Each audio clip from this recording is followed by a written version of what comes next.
ഒരു surprise video കൊടുക്കാനാണ് കേട്ടോ പോണത്. ഞാനും എൻ്റെ മാവിമോനും കൂടിയിട്ട്, വേറെ ആർക്കുമല്ല, മാവിമോൻ്റെ മേമയ്ക്ക്. മാവിമോൻ്റെ മേമ അംഗൻവാടി ടീച്ചറായിട്ട് ജോലിക്ക് കയറിയിട്ടുണ്ട്. അപ്പോൾ അവിടേക്ക് ഞങ്ങൾ മേമയുടെ ജോലി കഴിഞ്ഞ് എത്താറാവുമ്പോഴേക്കും ചെല്ലാനാണ് പോണത്. മേമ വരുന്നുണ്ട്, ഞങ്ങൾ പറഞ്ഞിട്ടില്ല ചെല്ലണ കാര്യം. ഇതാണ് മാവിമോൻ്റെ മേമ, അരുമേമ.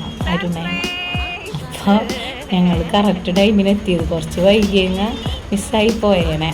അപ്പോൾ മാവിമോൻ ഞെട്ടി, മേമയുടെ അടുത്ത് എത്തിയാന്ന് വെച്ചിട്ട്. അപ്പോൾ മാവിമോൻ കുറച്ച് നേരം മന്ദം വിട്ട് നിന്നത് കഴിഞ്ഞിട്ട് വേഗം മേമയുടെ അടുത്തേക്ക് പോയിട്ടാ. അപ്പോൾ മാവിമോന് സർപ്രൈസായി, മാമയ്ക്കും സർപ്രൈസായി. അപ്പോൾ ഞങ്ങൾ പിന്നെ നേരെ മേമേനെ കൊണ്ട് വീട്ടിലേക്ക് പോകുന്നില്ല. അപ്പോൾ ഓക്കെ.